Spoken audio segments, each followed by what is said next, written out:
Hello, I'm live. I did not put an intro video on. This is very impromptu. So I hope I get some people. I do. I kind of made announcements. I was gonna have this live like at a couple of times, but I kept changing it. I couldn't make it work, and then I told my family, I was like, you know what? I got some time right now. I'm just gonna go live. And they were like, okay. So try to post it where I could, but yeah, it's gonna be kind of wonky today uh, or tonight because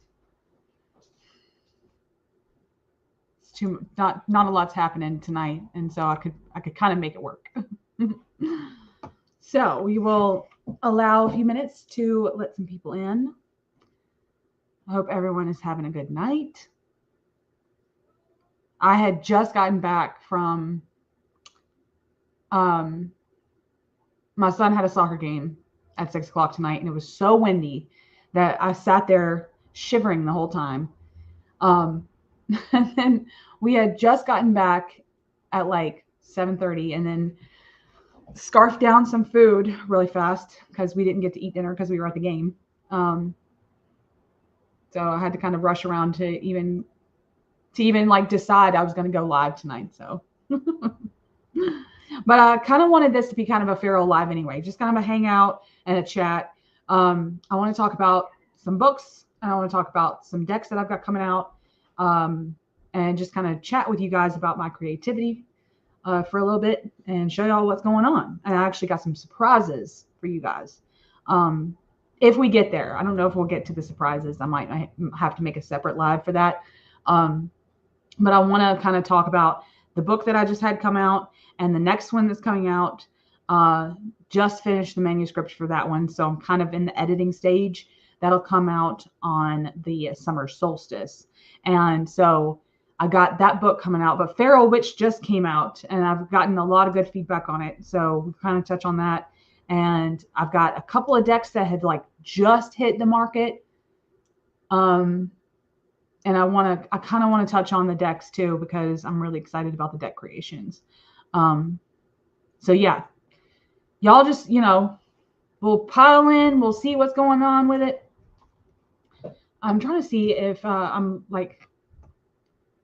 if I'm getting comments. I don't know if I'm getting any comments. It doesn't show that I'm getting any comments, so I guess I'm not. But if y'all need me, if y'all needed something, if y'all have a question, whatever. I thought, like I said, this is just kind of be chill, and we'll see what's going on with it. I'm trying to see if I've got any of my Instagram peeps. If the thing will post on my Instagram stories that I've done this impromptu live, that I hope some people from my Instagram will come over too. Just because, I don't know, they might not see it in time. I am really not good at going live, you guys. So we shall see if anyone is like waiting around and expecting me. I know that I had a friend of mine last night. I want to do a shout out to Elizabeth. Hey Kelly, I want to do a shout out to my friend Elizabeth over at the More Intuitive Me, I believe her channel name's called. Ooh. If my girl Ange was here, she might be able to put her link in the chat. Okay. But Elizabeth just did, I'm going to look her up because I want to get her name right. But Elizabeth just did a bibliomancy, like a walk, kind of not a walkthrough, but a bibliomancy and tarot reading and oracle reading with her peeps on her channel last night. So it was really good to see Feral Witch like do its bibliomancy debut. That was actually really nice. The More Intuitive Me, yes. Elizabeth over at The More Intuitive Me. Maybe when this live goes like all the way and all that, then I can put her channel link below. But I did post the video and everything, her live, to my community tab post. So everyone can kind of see. If you don't know Elizabeth, go check her channel out. But yeah, she did a debut last night. I didn't catch it because I was doing bedtime routines with the kids. I couldn't catch it like all the way. I caught the tail end of it and then went back after it posted and commented and told her that, I thought she's a really powerful reader. She's a good reader. So I wanted her to know. Plus, I really liked seeing Feral Witch. I was really honored to see that.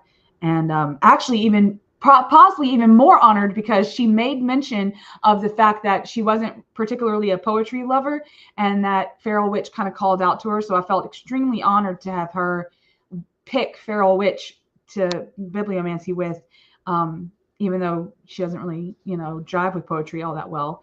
And so I felt even doubly honored somehow. Oh, my hair, all that wind this tonight just caught me all my all my hair is going everywhere. But it makes sense because we're in a Feral Live. So anyway, but the book she was talking about, the book, I'll just kind of touch on it a little bit, is Feral Witch. It just came out. When did this come out? Beltane. May 1st. This came out May 1st. Feral Witch, Prayers, Poems, and Incantations. I love this cover. I love it. Designed it myself, as the 4 seasons, the little cauldron. I like this because it looks like a little broomstick is just kind of hanging there. For the wild witches. I like that. And I liked how the book itself turned out. I don't know, 200 something pages. And I liked, because usually I pick white paper, but I picked cream paper for this. And it kind of makes it feel a little bit more genuine, like a real book. Not that they're not the other ones that aren't real. Okay. The other ones are. But the cover was so fun to create. I wanted it to be very seasonal. I didn't want it, because, you think Feral Witch and you think there could be a wolf on the cover, there could be fangs on the cover, but it's not exactly all of what feralty is to me. So it's about seasons, it's about nature, it's about shape shifting, and the cycles of that. And so it's really simple, actually, but it matches the poetry in here because, as you can, as it says, it's prayers, poems, and incantation. So a lot of the poems are very simple. And I guess, what would you call it? Easy to digest. But the chapters in the book turned out really, really good. I really liked how the chapters, because I was kind of worried, like I was, oh, thank you, Katie. And hey, Ray. I was kind of worried about how the chapters were going to turn out because most poetry books don't have chapters. There's like a title, okay, like a title, and then you just have like maybe up to 100 pages in that theme, the title's theme. But within feralty, there were so many other like subgenres and stuff. So I was like, okay, how will I break this down if I had to? And if you know from other poetry collections that I've done, I did the Goddess one, the Immaculate Immortality, and then I did Carpe Magica. They all have, I have chapters, in my stuff because I like to categorize stuff and give things titles. So I did divide this up into chapters because I thought there's just no way I could just write 250 poems with just the term feral. Everybody, it would be all over the place. So the first chapter was witch, and then it's skins and bones, because I feel like we have to go through this kind of shape-shifting rite of passage. And then after we get there, we've connected a little bit more to our feral self. And then bam, we go into like we go into this spring, summer, autumn, and fall, autumn and winter, autumn and winter. And so, yeah. And so that's how I kind of broke it down. And the poems that Elizabeth bibliomancied last night were so spot on. They had the spring, they had like this she had rite of passage. I had such a good time like rewatching some of the clips and see which poems had come up because I wanted to kind of see it in action, you know. But yeah, so I want to do some bibliomancy with it tonight because I really got inspired to do that. So I'll just like flip to something in a minute and I don't know. We'll see what poem comes up. And with it being another thing is that even if you choose to bibliomancy it, and let's say it's spring, right? It's spring right now, but you get like a winter poem, right? How would you make that work? And so I kind of got some I had some thoughts about that this morning that was rattling around. I was like, if I bibliomancy it like this, just, and then I got, now this is in the autumn chapter is Forest's Release. So very autumnal, right? How could I make that into a divinatory message, right? Like if I chose to read this poetry book and turn it into a divinatory tool, how could I do that? But if you just looked at the title or heard the title Forest's Release, then I could say, okay, well, something needs to be let go of, something needs to be getting shed, it could be a shedding of something. And so a lot of these have the potential to have a divination meaning, behind them, not just for their shape-shifting, feral, seasonal, goodness. So I'll read Forest Release since that was the one that I just chose. I saw the forest for its leaves and bare trees, an artist's brush in languid hues, released as I the tiring crying of loose, mirth of a bandit's reverie, cheering the delivery of the forest, in mushroom heads and insect dregs, clamber up harsh barks to where sun hits the canopy, jump with flowing, flying leaves down to the undergrowth. So yeah. It's about letting go. Mirth of a bandit's reverie, like that. It kind of reminds me of like the seven of swords in tarot a little bit, like how autumn has this kind of bandit quality to it, where it's going to release and it's going to kind of steal the show for a little while. So it has this tendency to, I don't know, to be kind of like a little spy with it, but we're clambering down and we kind of become the leaf, and we have let, like the thing has been let go of, and it's just kind of falling and we're getting to the undergrowth, and so that's pretty cool. I like that. But yeah, so I didn't realize how cool some of the poems could have turned into divination until I saw Elizabeth do it. Because I was like, it's poetry. It's just supposed to make, you feel something and get kind of, word plays that could kind of get you, inspired to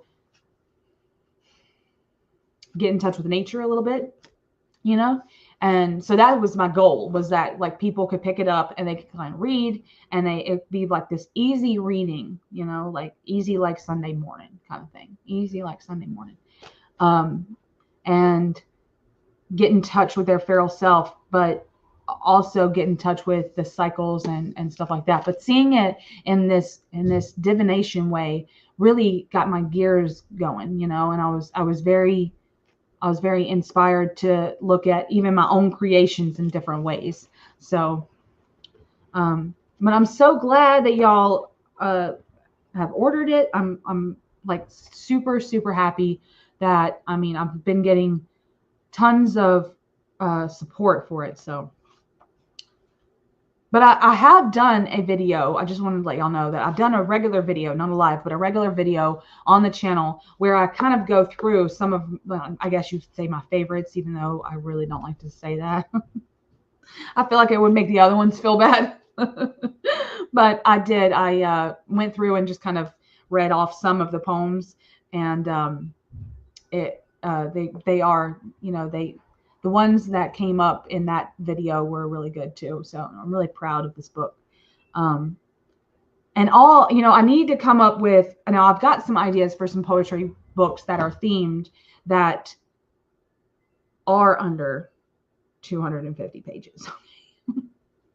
Like it seems like all the poetry books I put out are really thick. And sometimes when you want a poetry book, I've done this. I'm look, I got one right here. I got Girl Mess right here. By Kim Rashidi. It is so good. This is so good, you guys. And I tracked down the artist that did this cover art on Pinterest the other day, and I was like super excited. I was like fangirling. I was like, "Oh, you did the cover of the book that I just got." So I was super excited about that. But anyway, so I got this, but like this is like 80 something pages, right? And it works. It just works because Girl Mess, a catabasis in verse, is the theme, right? So there's no like chapters or anything. And then Kim just goes through, and it's this trek into the underworld, okay?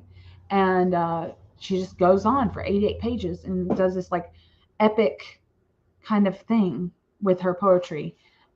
Really captivating, really. And it's been inspiring me so much. But so I've got some ideas for some smaller poetry books to come out. Ones that you can like just have on your nightstand, throw in your pocketbook, I don't know, and take with you to the parks and stuff. So I do have me some ideas for that. But the idea I had for a small poetry book that's kind of in line with a deck that I just had come out. Okay. So one of my next poetry collections is going to be kind of short. It's going to be kind of like 160 pages, is about Eden, the Garden of Eden. And it's super special. It's feeling super special right now in this churning phase right now. But I just got so inspired by the newest deck that I had come out, an Eden Kiss, which is a deck. It's an art deck, a ritual art deck that I made to commemorate the secret love affair between Lilith and Eve. Okay.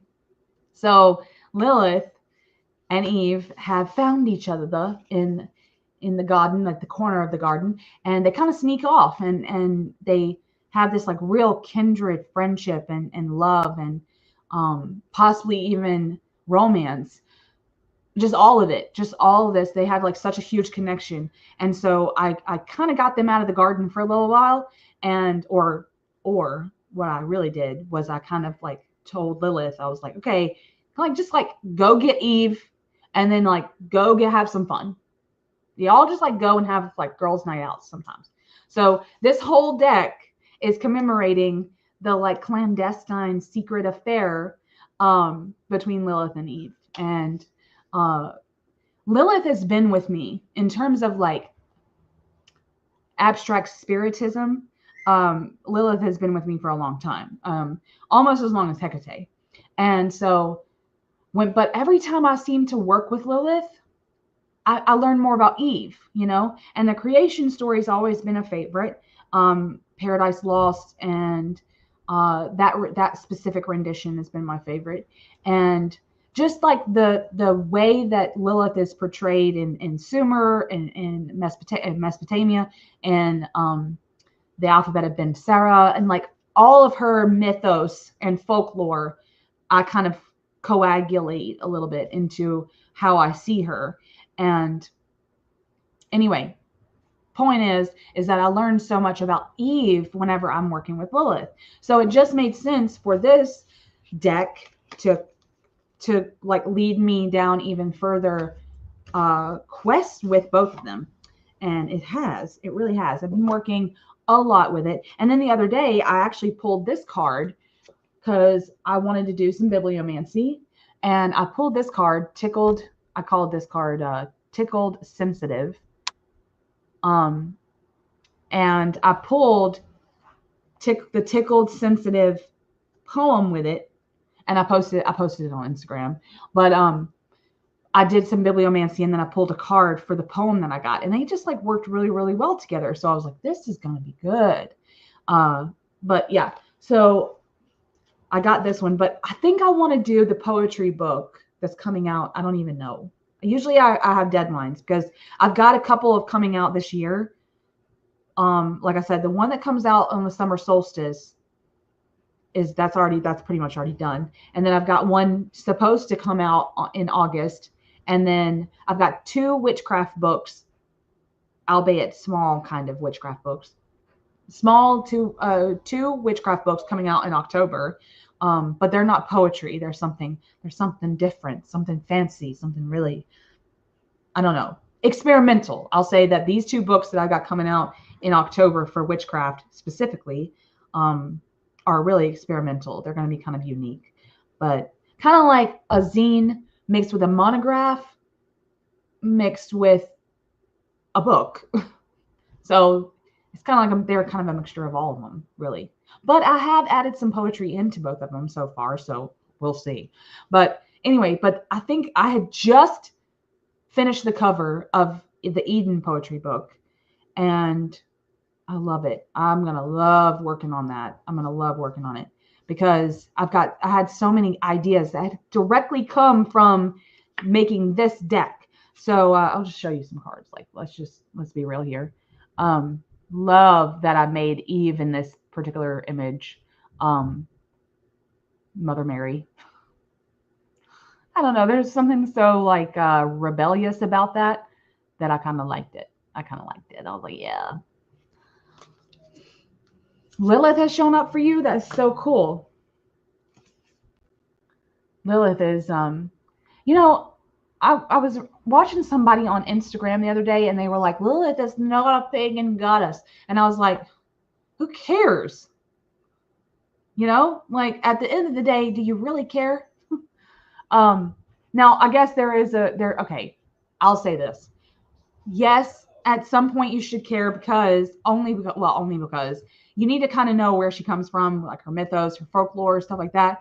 And then like when you know a little bit more of her, that's when you can kind of make up, especially if you have a personal solitary practice, you know. But if you're working with her in a goddess capacity and like a deity capacity, people have been doing this a lot longer. I mean, like, what would be the difference in me picking the Lilith from Diablo 4? Not a damn thing. Nothing. I can do that. She looks so cool in that video game.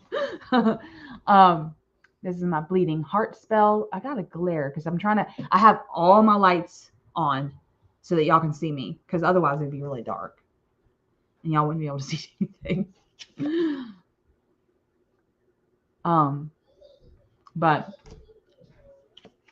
And then I like how some of them are statues, you know, like I did it this way because I thought this is an immortal couple, you know. I wanted them to feel kind of immortal. I wanted them to feel kind of timeless. And like this one's one of my favorite cards in the deck. And it's called Until We Are Skeletons. Just like we will love each other until we're skeletons. Kind of like that, you know, till death do us part, but I changed it. But I love how one of them's a deer skull and one of them's a snake skull, you know, just like really commemorating that one is Lilith and one is Eve. One of my favorite cards. I love how I was able to put horns on some of these statues and figures too. To me, Lilith has horns. And I think in most or not all the drawings that I did inside Immaculate Immortality, Lilith's chapter had, I think I drew, I don't know, maybe 6 drawings for her. So, and I think in all of those, I gave her horns. Sometimes she has wings, sometimes she doesn't. Okay. Oh, God. Okay. Look, sometimes I think of Lilith as a spirit Wonder Woman. Okay. And okay, let me explain. So she's like this Amazonian spirit, right? Kind of thing. Very warrior-like, right? Very opinionated and very boisterous to me. Okay, this is my take on her. But yet, you know, like the lasso of truth and her invisible spaceship, invisible plane, whatever the hell you want to call it. Lilith has that. Like sometimes they have like this lenticular quality, her extremities. So her claws, like I think she's got claws, horns, and like these kind of this rendition of bat wings. But like if she turns a certain way, all of that would disappear, you know?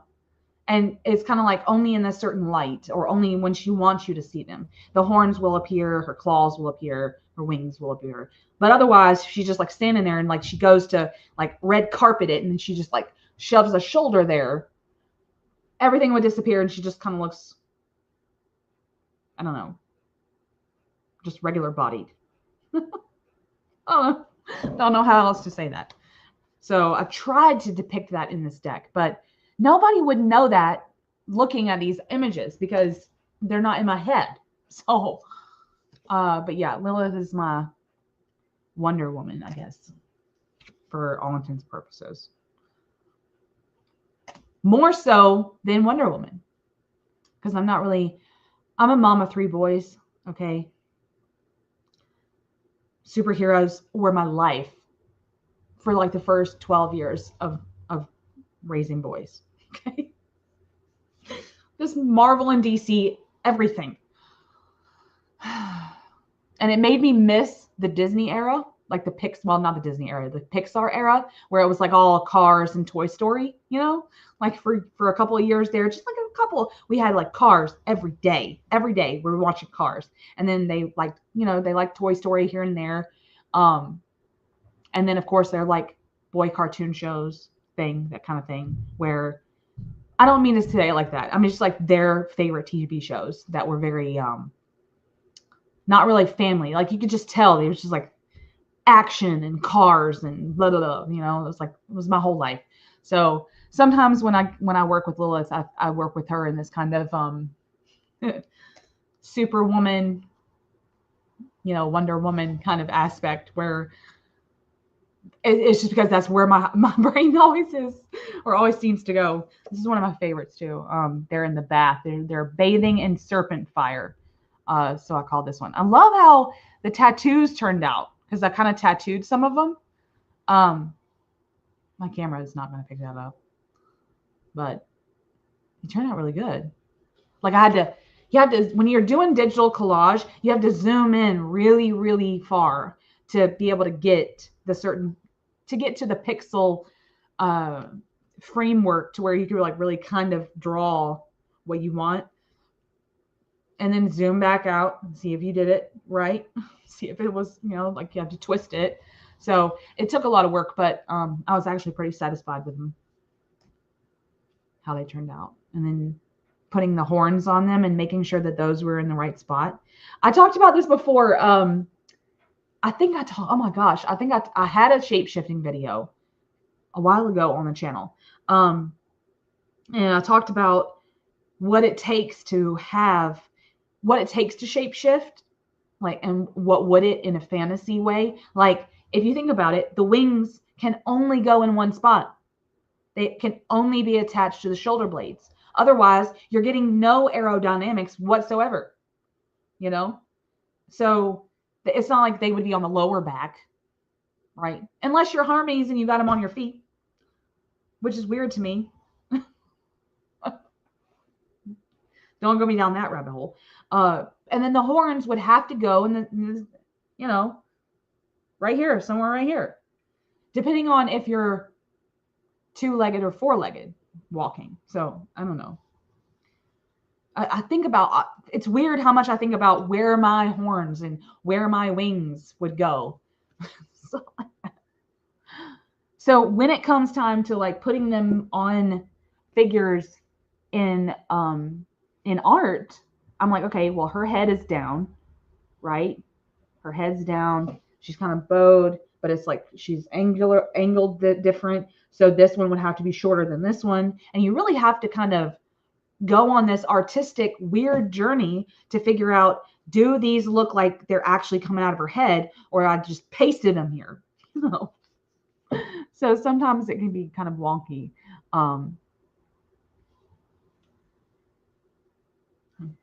That one actually turned out pretty well, actually. Some of them you can kind of tell, that I didn't know. I was like, oh, just gonna have to go there. It doesn't look, I know it doesn't look like it needs to, but love this one, As the Vulture Flies. Love that. Love vultures. Vultures and hawks, because I'm an air baby. Ugh, the wind has made me. Faye, hey, Faye of the Forest. Aw, I rarely go live. You know what I'm saying? Well, it's just sometimes it's just so much work to put videos out and edit them and put them out and all that stuff. And sometimes, like now, usually I would be doing bedtime stuff with my kids. So late at night is not always a good time. So I had to kind of carve out time to go live. And so I don't go live as often as I'd like to. But thank you so much. I'm so glad you're here. I'm so glad anyone's here. I'm so glad all y'all are here. We're just doing a chill live, talking about some stuff that I've got coming out. We're talking about my latest deck that has just come out, An Eden Kiss, which is the love story between Lilith and Eve. Look at that. Oh, I love all the serpents. Oh, and my good friend Ange, I'm sure some of y'all know who I'm talking about. Ange at the Roots and Waves. Okay. She messaged me. Oh gosh, was it yesterday? It doesn't matter. Yesterday or the day before. Sometimes she messages me and the days run together. So she messaged me and she was like, hey, I want to get the plain version, which is the version I have. But there's actually two versions of this where I put some small poems. They're like snippet poems, just to give you kind of like a bam, you know? And I had made them up on the fly when I was making the deck. And so I had an inkling. I was like, you know what? I'm going to share this, because some of them are really weird. Okay. Like Bathing in Serpent Fire. They're just two ladies in a bathtub that's full of snakes. Right. So at the end of the day, it's like bathing in serpent fire. It's like, what are you talking about? But that was what poetically came to my mind when I made the image. So I decided to have an original version and then a poetic version, to where I kind of, if anyone wanted my poem version, which would be great. I want to get a copy of it for myself. Anyway, Ange was like, well, I want the plain one, but I was wondering if you would maybe think about doing a book. You know, I wanted to do a book, you guys. I even had it all made out on Canva.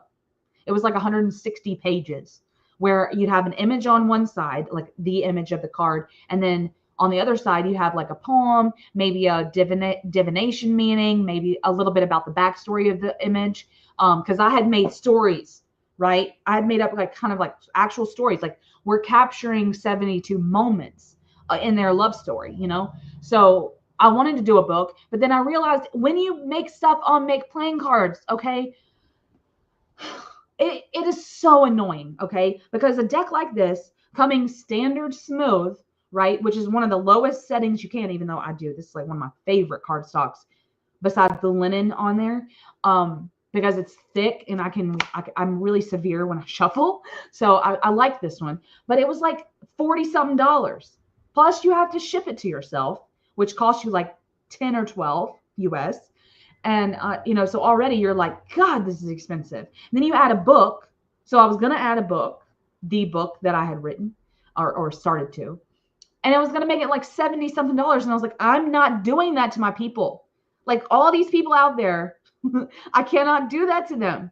Like, I know that this is indie and I worked really hard on it, like, okay, sure, whatever. But at the end of the day, I don't want it to be some elusive,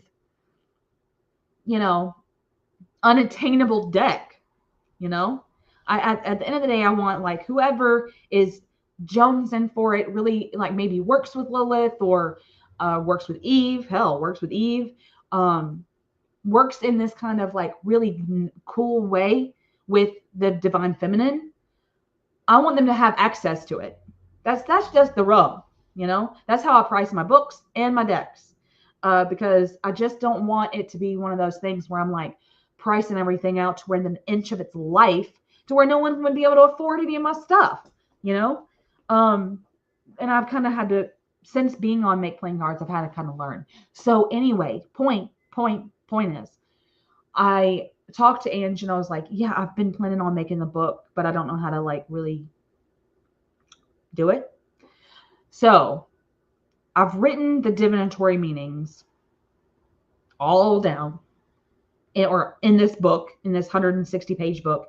What I might actually do is just put it out on Amazon, like all my rest of my books, and just kind of, you know, make sure people know in the listing, like, hey, this is a poetry book, but it coincides with an actual deck, right?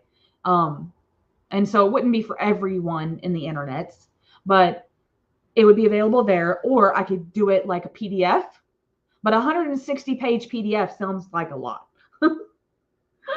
And then I could like sell it on my Ko-fi page for like, I don't know, $5-10 for whoever wanted, like whoever didn't get the poetic version, they might be interested in getting a book. And yeah, I mean, Dylan, okay, I've been talking. Dylan, where have you been? I hope everything's been okay, because I have not heard from you.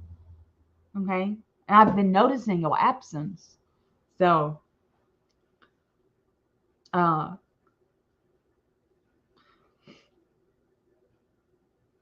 thank y'all. Katie, how do you find time for all your creations? Mom of 3.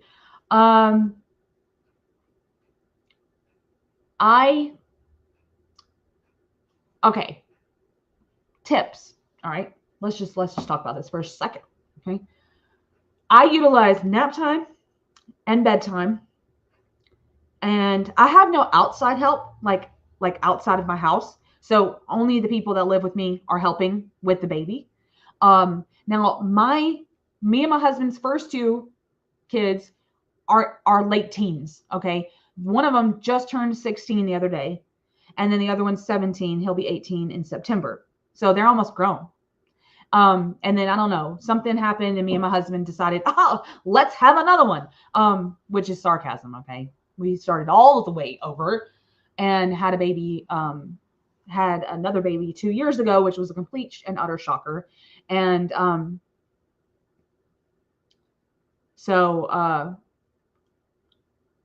anyway, so I've got a 2-year-old, but the teenagers, the older teens work, you know, they kind of help out when they can. And so they're in school though. So it's me and baby home during the day and we do like toddler schedule stuff. And then he takes a nap. So at nap time, I put him down for a nap and then I get some me time. I've kind of already kind of settled into my laptop. I've gotten to a good stopping place in housework, or I don't do it. Okay. Like let's say, for instance, the dishes need to get done. Okay. But I know that I've been inspired creatively and the baby has just gone down for a nap. Will I choose dishes or will I choose to write a few poems for my book? Some days I think I'll write my book. The dishes can wait. The dishes can wait. Plus my baby actually likes to get on a stool and help me with dishes sometimes. So I choose creativity a lot.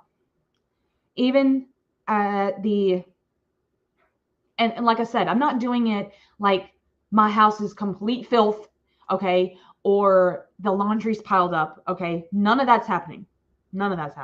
Because I have like this I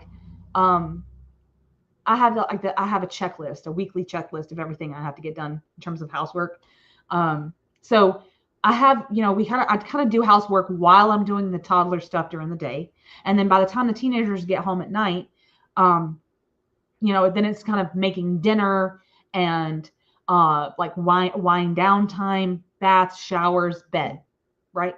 Bedtime for the baby though is like 8:30, 9 o'clock. So I still have like kind of a couple more hours after bedtime to gear out a couple more poems. So if I'm writing, I don't know, we'll say if I can knock it out. Sometimes the creativity is not rolling, but if I can knock out on a good day, I can knock out 5 poems.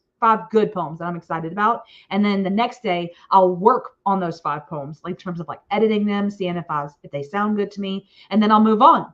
And then in 2 months, 3 months, I've got a whole book. So I work with myself like on a schedule, just kind of like it's a job. And so anyway, I got a whole list of tips for how to choose yourself and how to choose your creativity and how to I make it a priority. So plus when I get an idea like this Eden Kiss thing, this new deck was a complete and utter shocker of an idea. And then I sat down at the PC. And I want to give you a tip though. In terms of fully digital collage with no analog, for the best price, Canva, it can't be beat. You cannot beat Canva. Okay. You can get so many free images on all kinds of Unsplash, Raw Pixels, New York Public Library, public domain, like iStock places.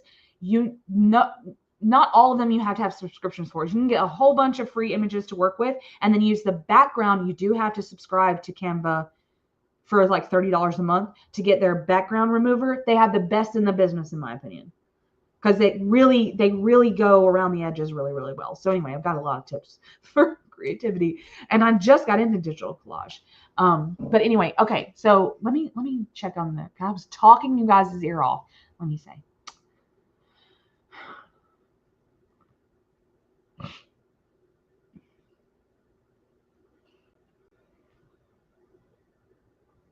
Okay, thank you, Katie.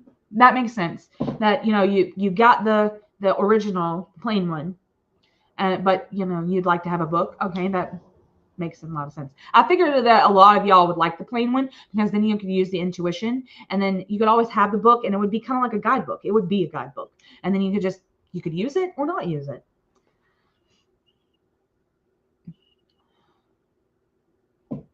Dylan,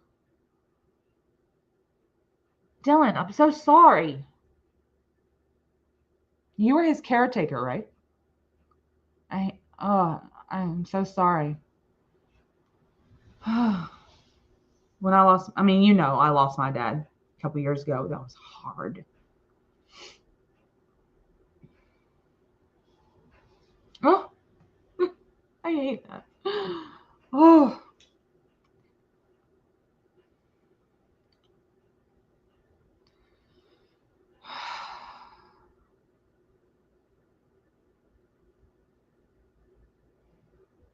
Moment of silence for Dylan's dad.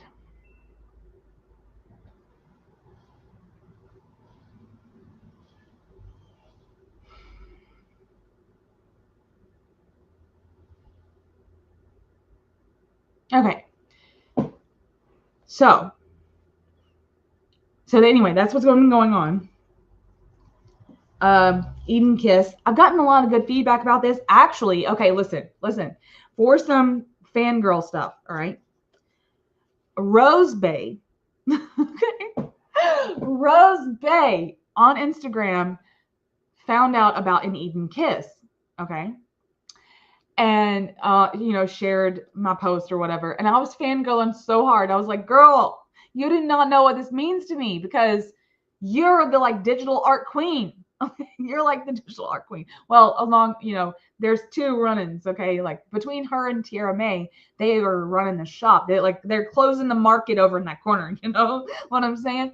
And Rose Bay has got some fire creativity, okay? God. So anyway, when she fell in love with Eden Kiss too, and I don't know, I was so fangirling over that. I was like, oh, you're making my day.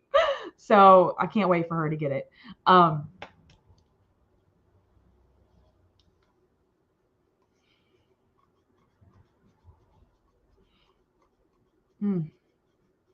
It's so hard, Dylan. It's so hard.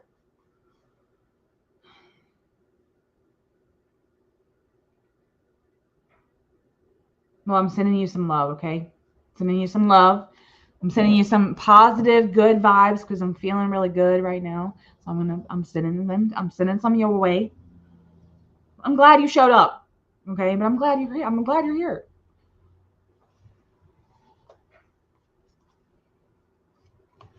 So yeah, I was fangirling about Rose Bay. If y'all know, y'all know. She I hope y'all know who Rose Bay is, but she made the Sistine Tarot, the Softest Shade Tarot. What else? What else? And the Lacrimosa Tarot, which is really good. I opted out of Lacrimosa. I wanted it, and I might still get it someday. But I opted out of Lacrimosa Tarot because I have my my deck is the Luminescent Oracle that I made with the similar Chiaroscuro Caravaggio art, and that is sustaining me. I didn't need a tarot deck with the same stuff. So I already had like a Caravaggio deck that I had made that's on my big playing cards. So but some of her other ones are really good. Her Softest Shade one was really good. And her Sistine's out of print, but she's making some more. And I know I'm gonna pick up her newest one that's gonna come out soon. These Blue Bones. It just looks really, really good. There's a really good theme, and it looks like it's gonna work well. So hoping to get that one. So, but yeah, so fangirling over hard on the fact that she fell in love with an Eden Kiss. So it does, doesn't it, Katie? Like, I have Cave of Sybil, that was like made for me. Okay, the aesthetic wise, it was just so my deck, and oh, excuse me, it's been a really good reader with me because, I mean, I haven't tried it. Okay, I have not, but the Tarot of the Crone by Ellen Lorenzi Prince is my favorite, like my soul deck of all time. I don't work with her a lot. I haven't worked with her a lot lately, but I want to get her out and work with her with the Cave of Sybil and have this like dark thing, this dark candle ambient thing happening, at the table one day, one night actually, just have like this huge altar like thing, shrine to the dark and maybe the dark feminine, I don't know, and just see what comes up, have like this like ritual around it. It just makes me feel all kinds of, witchy and I don't know. So yeah, her deck but the newest one that looks kind of chalk like that she's like drawn it with chalk or something. Wow. Like it does make me want to get my chalks and well, I use like hard pastels, like charcoal. It makes me want to get my charcoals out. It does. Every time I see her post a new picture, I'm like, oh, I just want to draw some fire, fire images. And but yeah. Ooh, good. Well, it's like, I don't actually know if it's going to be a new deck or not. But she's been showing like images of like, it looks black and white. Like she's got black paper and like she uses like white chalk and like draws these like, divine feminine images, figures, on this and like her descriptions too. Like sometimes the captions that she writes, I'm like, girl, I'm like, yes. So she does really good with her descriptions too. But yeah, I think she's like, it's still in the germinating stage. Like she's still making the images. I'm not sure how far out we're looking at that new deck. I'm so glad that I got Cave of Sybil. It was actually sent to me, and I'm forever grateful. But yeah. So, but then look, I got the Thoth, because y'all, I don't know if y'all know, but Thoth is my like go-to system. I'm a Thoth girl. All right. If y'all can tell, my channel has Thoth Thursdays. So I made a Thoth Oracle, which was super fun. And I've been working a lot with this, so I've been shuffling it, so it's not in order. But so yeah, that one's just come out too. So the Thoth Ozone. So good. Yeah, Ritual Tarot is a really good deck. I don't have it, but it's a really powerful deck. So I can only guess that it's a powerful deck. As much as I've seen it online and seen it in action, I know it has to be a really good deck.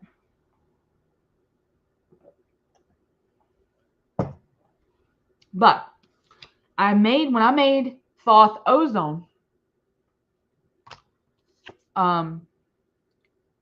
it was kind of very simple, and I used the Thoth keywords that were on the images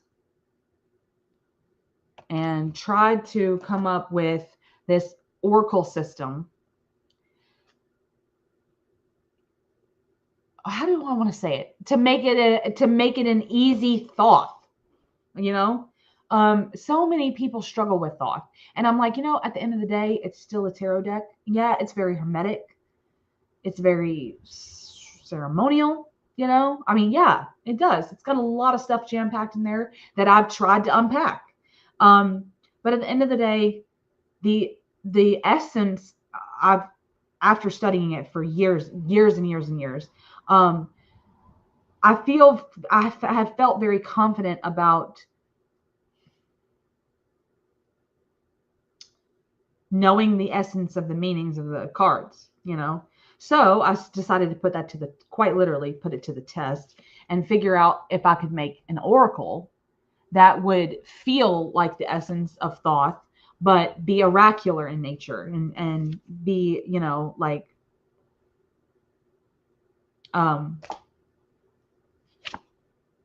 you're satiated, like the Ten of Cups. So good. So good. I was actually genuinely surprised at how well that they turned out.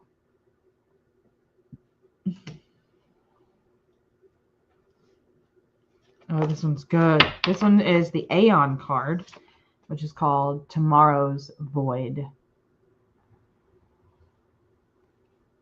Love that one. This is the Four of Wands. But see, I numbered them 1 through 63 or 64. However many, I left out the court cards because it's an oracle. So it's in line with the Tantric Dakini, where it's like an oracle, but every card lines up with either a major or a minor arcana minus the court cards. So that's what I decided to do with this one. Because, to me, the court cards are probably the most hermetic to me. Now the majors are too, but they're archetypal in a different way. Just like any tarot, the majors would be archetypal, and they would be, anyone can pull something from them because of their archetypal nature. But the court cards are more hermetic, more Thelema-like, I guess you could say, the way Crowley describes them. So, I don't know. I think I really like it. Now, a couple of people have been like, hey, what happened to the court cards? But I was like, listen, this will feel like a Thoth deck regardless. Love this one. Purple happiness. Because this one is the happiness card.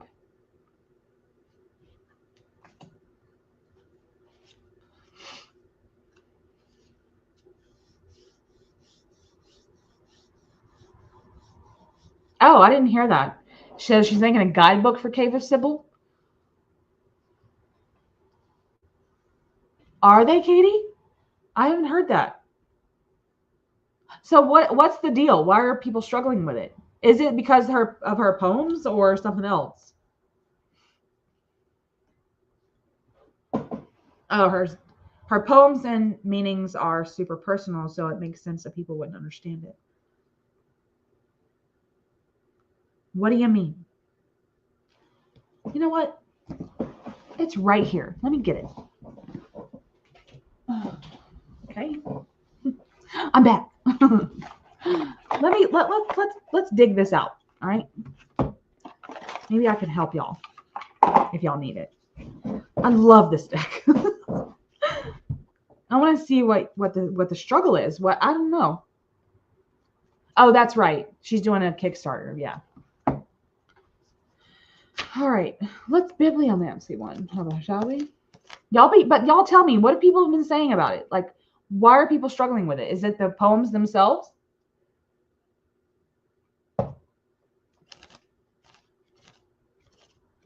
Sybil call.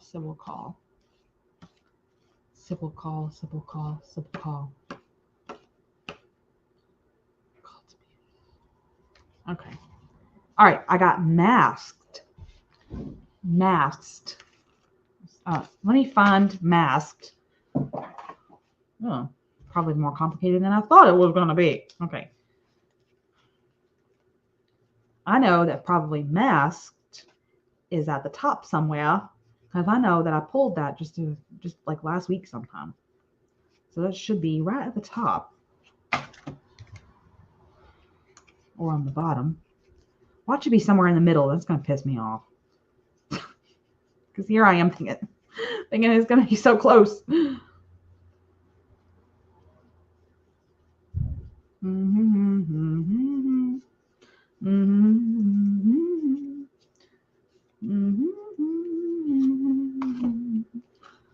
Why am I singing the happy birthday song? Okay.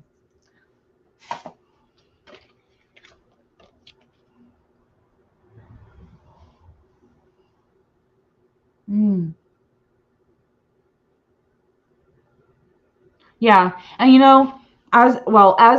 even as a poet, I started working with the deck without even reading all the poems. I don't even think I've read all of them. So anyway, I picked Masked. Okay.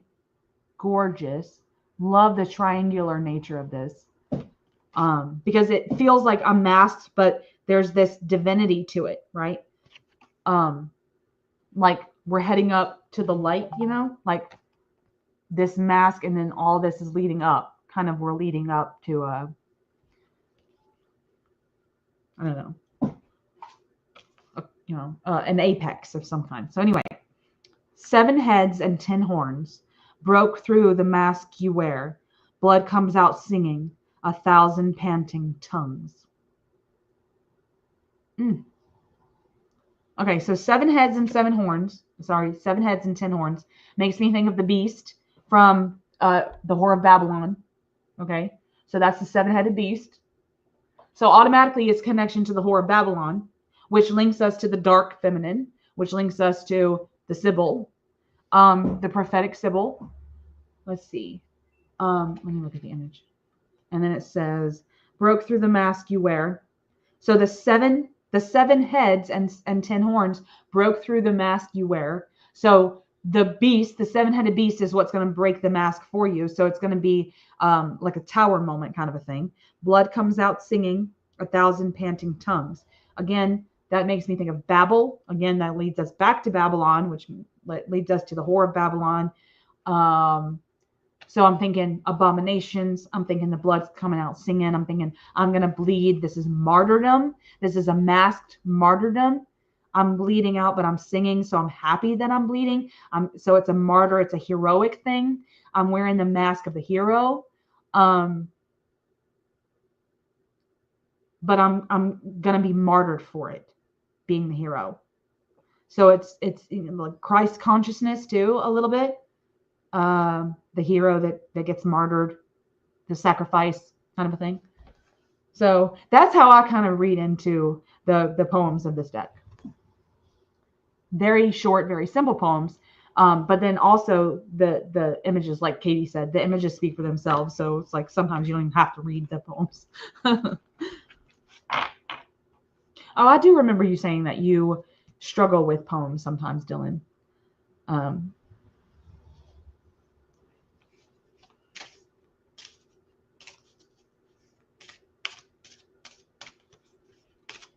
I got the deck. Now I got to shuffle it. You know, gosh. Okay, I'm shuffling. Love this. I think I have a, I don't know, there's something about this deck. Just feels so special to me. All right, now which one did I get? No, I don't know what I'm doing. I'm not doing my normal thing here. Okay.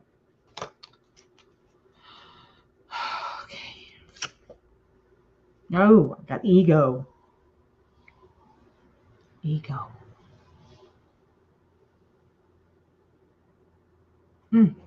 Love the colors of this deck too. There's something about it. All right.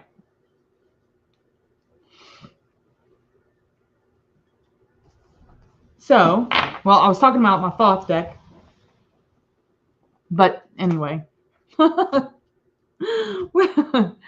it didn't matter. We did a rabbit hole, you know. We did a rabbit hole with the Cave of Sybil, because I'm always excited to work with that deck. So when I hear that, you know, some people, you know, like the person that sent it to me, they didn't resonate. They were like, I know, not like this, and I was like, what? I was like, oh, okay. So I love stuff like that. Did y'all, okay, like Anna's video that she did today, where her partner rated her decks. God, I got to go back and comment on that video because I'm so bad at watching those damn videos and then not going back and letting those people know that I've stopped by. So I need to go by and tell her that I was there and that I watched the video. But I thoroughly enjoyed her and her partner kind of rating her decks and then like which ones he liked and which ones he didn't. And like her kind of telling him which ones were her favorite decks, stuff like that. That was kind of fun, you know. If I could talk my husband into that, he would probably have a fun time rating my decks. But I wouldn't even know which ones, because she had like a set number, right? Like her favorites, or like ones that are like her I don't work with. She had like categories, and I wouldn't even know which ones to pick. Like to get him to rate. No.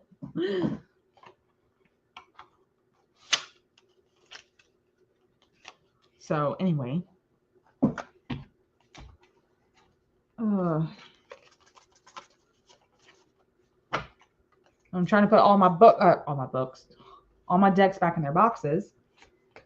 Now, Eat and Kiss comes with a box. It's automatically going to come with a box, because that's the vision of the deck, that it comes with this beautiful box with Lilith loved her heavenly eyes and Eve loved her devilish smile, and a little bit of the backstory. I cannot wait for y'all to get the deck so that y'all can read the backstory. Because I really had a fun time with their backstory. So whenever I get the book, I'll probably make some kind of offering on my coffee page about it. But that anyway, the point is that Eat and Kiss is going to come with a box. Sorry, kind of not sorry. But then Thoth comes with this kind of box that makes it look like the Book of Thoth, because that's the universe card, which is on the Book of Thoth. So you could get a box, like if so many of us in the tarot community have bags, you know, like there's Peggy and Krista Chronicles, and oh my God, I'm blanking on the other ones, but so many people do the wonderful crochet bags. Kelly Fitzgerald does felt bags. So many people do good bags, like for your tarot cards. So if you don't need a box because you know that you're going to have a bag or get a bag for it, then there's an option to have no box. I got the one with a box just because I didn't have a bag for it. So there's that. Put that over there. But yeah, so I've got that. All that has already been out. And then I've got the book, the manuscript that I just finished the other night, that's coming out. Summer Solstice. God, I don't know why I keep forgetting. It comes out in summer solstice. Is that'll be coming out. I already got that. And then I've got, okay, now listen. Just to give y'all a little, like a sneak peek, if you will. I'm planning on doing walkthroughs of these two on the channel soon. Okay.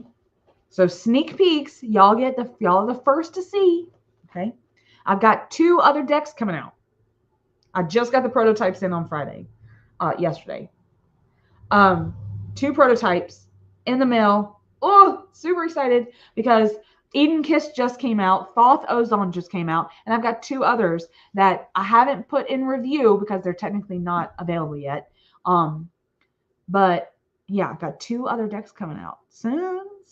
So I've got this one. This one is still in the shrink wrap because I'm going to unbox it on the channel. But I got this one. No, I got this one and the other one at the same time. This one's called Lost in Magic.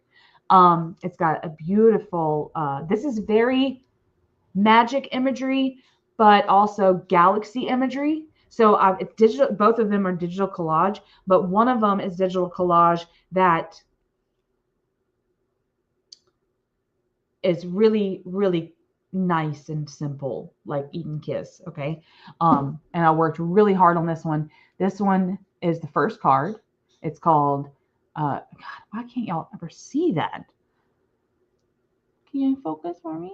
Yeah, they're not going to focus because I got the shrink wrap on it. But this one's called Latent Lineages. I love this one. It's got the beautiful galaxy in the back, but then this chair with the flowers on it, kind of like we're having a dumb supper, but then this eclipse at the top. Oh, so some of them are really simple. But the keywords that I put on here are very poetic. They are poetic, but I'm hoping that it won't be too out there, So anyway, that's Lost in Magic. And it will come shrink wrapped in a velvet bag because I don't have a box for these 2. Because they're simple. I want them to be simple and I want them to be, just whoever jobs with them. But this one, okay. May 16th, which is actually my sister's birthday. Shout out to her. May 16th marks 6 months that Immaculate Immortality will have been out on the market. Okay, so that's my channeled dark feminine poetry book that came out in November. That's my most popular on Amazon. That one will have been out for 6 months on May 16th. So to commemorate that beautiful event, I want to have another kind of Immaculate Immortality event. I made an oracle deck called the Immortal Lab, and I took 5 poems from each chapter and made each of them into a digital collage, right? And so Immortal Lab, I made this purple galaxy with the pearl on the back for the backs because I wanted it to match the book, Immaculate Immortality. So I called this one the Immortal Lab. But I didn't choose the whole poem, but I put like a little scotch tape and put a little bit like a snippet of a poem, and then tried to make an image of it. So this one's called The Lethargic Reign of Unjeweled Crowns. And so I took what I wanted out of there and I was like, okay, Lethargic Reign of Unjeweled Crowns. And then I thought, run with it. So it doesn't necessarily have to have anything to do with the dark feminine of which the poem is written to. And it doesn't have anything to do with like the poem itself. It could be a completely different meaning. It could be something completely pulled out from, under it. So anyway, and then I just kind of made an image.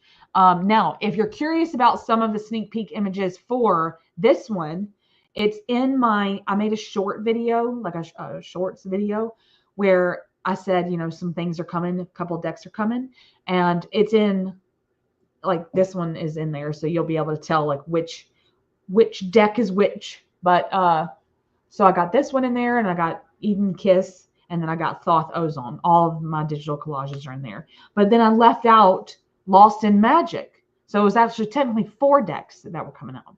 So it was wonky. But so yeah, Immortal Lab will come out around May 16th, just because it's going to be commemorating that 6-month anniversary or something along those lines.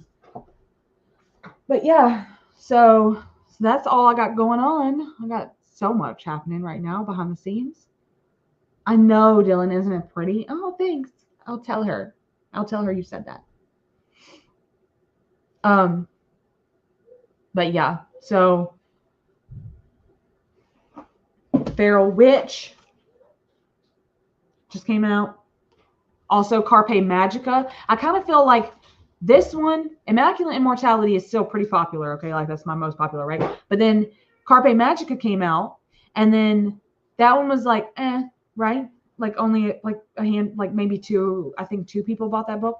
And then Feral Witch came out, and then like I've gotten a lot of good support for this one. So it kind of feels, I don't know, it kind of feels like some of them are doing okay, and then some of them kind of like get under the what do you call it? The garden till.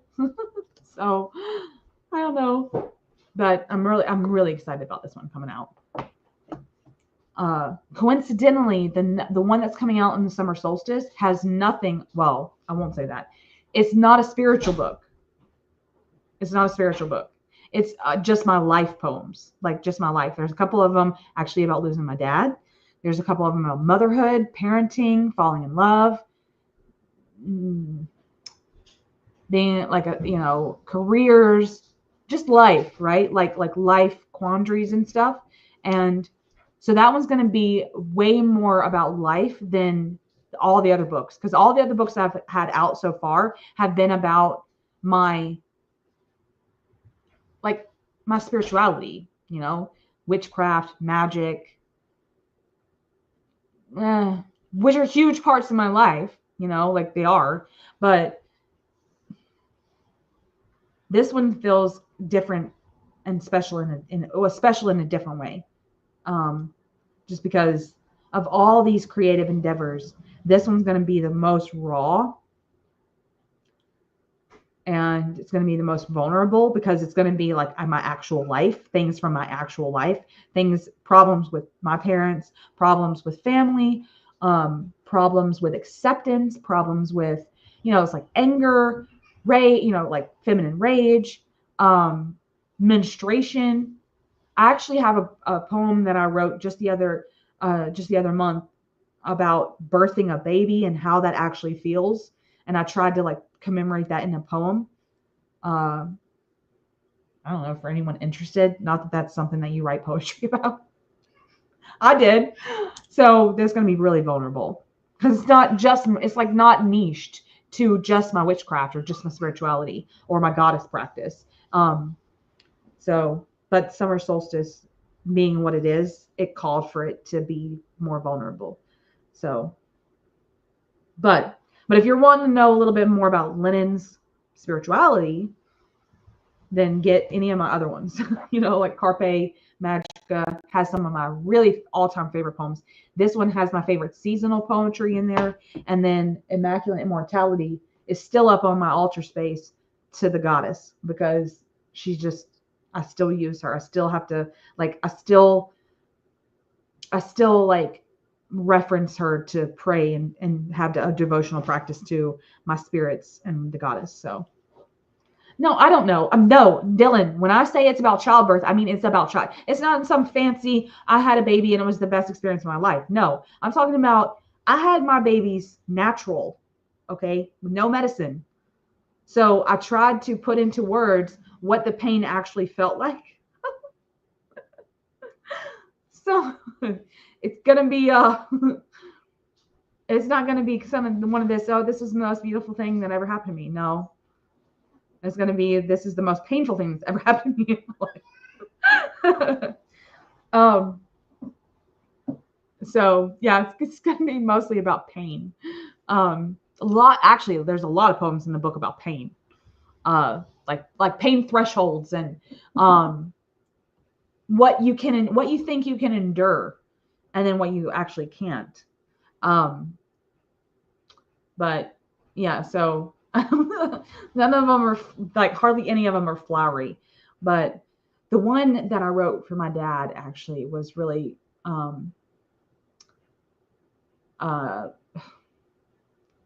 I don't even know if I'll be able to like recite it, but that one was kind of flowery, but I don't know, like losing people and the pain of loss and the pain of losing my dog, Missy. That was hard. So there's going to be quite a few like poems about loss but poem about real life, like being a stay-at-home mom, uh, being a being a mom at all, and what that kind of responsibility is, and then what it means to be like a decent human, what I believe it means to be a decent human, or a shit human, because some of them are in there about when, like when you have to choose whether you're going to be a good human or a bad human. Not that that's ever should be a question, but sometimes when life hits you with certain betrayals and all kinds of stuff, like life kind of has a way of throwing you curveballs, and you have to be able to like figure out, are you going to dodge this? Are you going to hit it back? Are you going to like, send it back tenfold kind of thing? Like you have to make some harsh decisions sometimes. So that's what the next book's going to be about. And actually Feral is in the title. So I got 2 Feral books coming out this spring, which is weird. You should, Dylan. You know what? Just get a notebook out, okay? And actually, it doesn't even have to be a notebook. What do I have laying around? I got a gas bill, okay? Like a gas south bill. Right in the margins of other books. People think that poetry is complicated, okay? It doesn't have to be, okay? Oh, I'm sorry. I'm gonna have to put my foot up for a second. It doesn't have to be. Pick a topic. For you, Dylan, the topic would be Poseidon. Okay? My topic for you would be Poseidon. So and then I think, how flowery do I want to go with this poem? Do I want to go really flowery, or do I want to just kind of be straight to the point? Do I want to get mythological with it? Do I want to get personal with it? And then you kind of ask yourself these questions. And then, like for me, like my style, it would just be to pump something out creatively. So I would just sit and channel something, right? And I would get kind of these visions, right? Like I would conjure up the visions, right? And then I would think Poseidon. I would think tridents form on waves that crash above the. And you just let the word spew, okay? Like I wasn't even really getting started there, but let the word spew. I think of tridents. I think of waves. I think of blue sea. Think of it like a rap song, like. I don't mean like a rap song. I mean have a beat with it, like a bam, bam, bam, bam, bam, bam. Doesn't even have to rhyme. A lot of my poems don't. And then just like let the words spew, kind of like your automatic writing, but your automatic thinking. So don't think, just let the words come, and then what you can remember, because it kind of sometimes when you have these like channeled downloads, you won't be able to remember all of what you just thought because it came in such a way. So it'll be kind of like waking up from a dream that you're trying to remember and then you can't remember all of it. That's okay. Totally. Sometimes I'll be sitting here like coming up with something off the top of my head for Poseidon, right? I mean, literally just blue skies, blue waves, blue horizon, tridents form on the triple nature. Like, I don't know, just like triple nature, triple God, triple, I don't know, locked into triple, right? So then you have to like, okay, get off that, move on to something. Boat, ship to something else. Boat, ship to something. The drain, lock the drain in, lock the drain out. And you just like form something out of the words that just come out, out of what you're already thinking.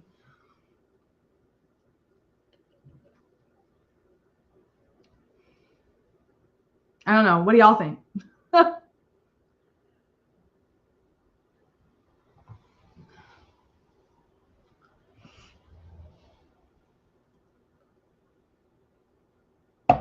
Oh, I lost some people there.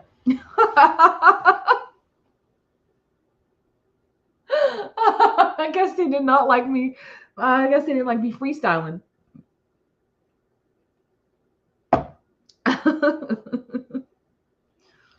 I don't know why I'm laughing.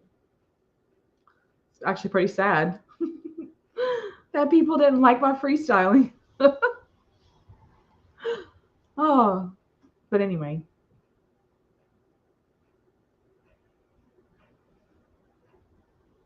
Of course you did. Because you know that he's your man.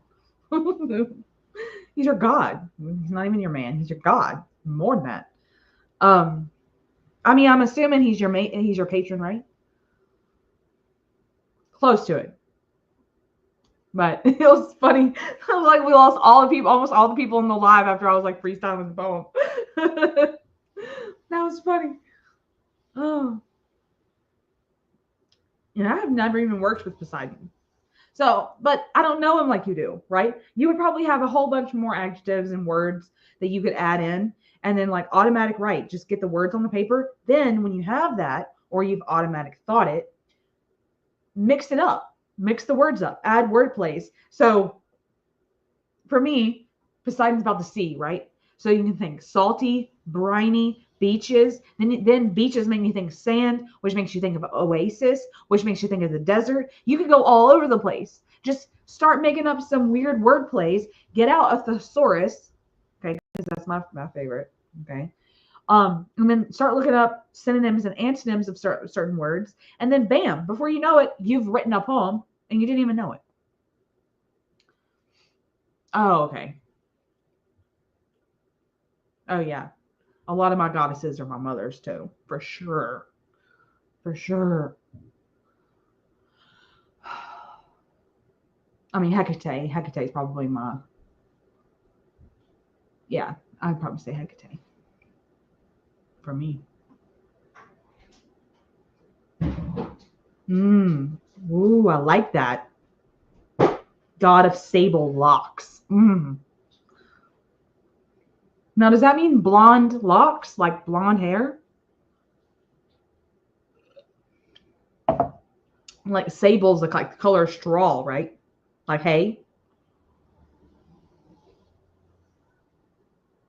Aren't some of these old myths, when you read them and you're like reading about your matron or your patron or your deity or your spirit that you like to work with, like when I read about Medea, oh, black hair. Wow, I was way off. Sable, I'm thinking horses, right? Sable horse. I was way off on that. Okay. But anyway, when I read up on certain myths of like the deity spirits and stuff that I like working with, it gets me all kinds of giddy. I'm like, ooh. And I think it makes us that feel that way because we're connected to them in those ways. Like because they are deified in our psyches that way, we get like super excited to work with them and to like read up in their myths. It kind of feels like we're communion. I totally feel like we're communion with them.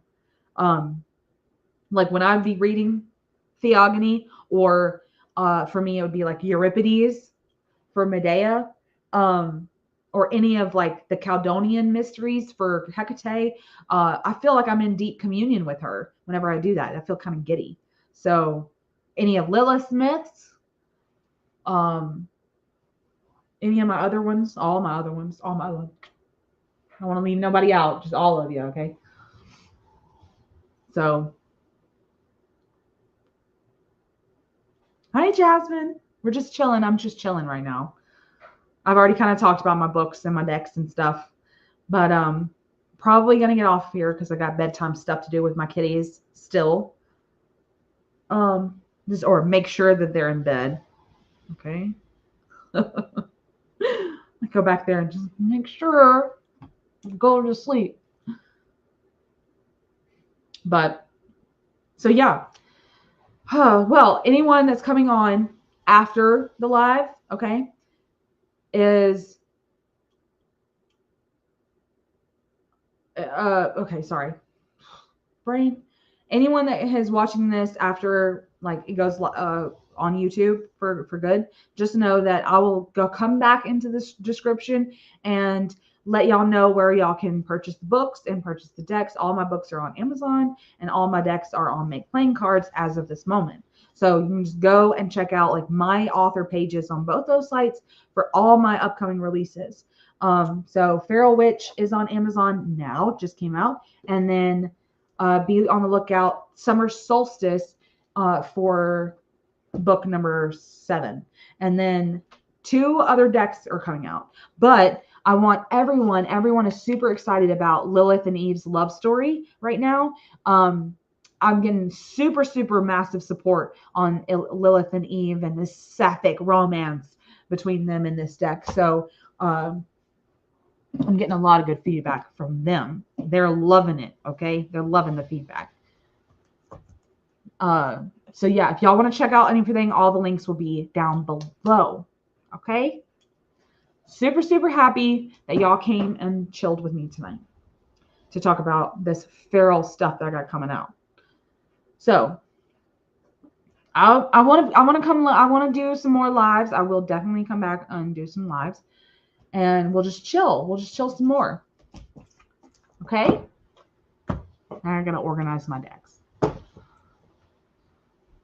Dylan, much love. Sending you all the love. Okay, sending you hugs and love. A good night's sleep. Because I know that can be hard, when you're dealing with grief. And so sending you some really positive vibes tonight, Dylan. And I'll be thinking about Poseidon because I'm happy to see that you have shown up. So anyway, I love you guys. Thank you so much for the continued support. I will see y'all very soon on the channel. I got some videos coming out in the next couple of weeks. So I'll see y'all there in the comment section. Okay? Good night.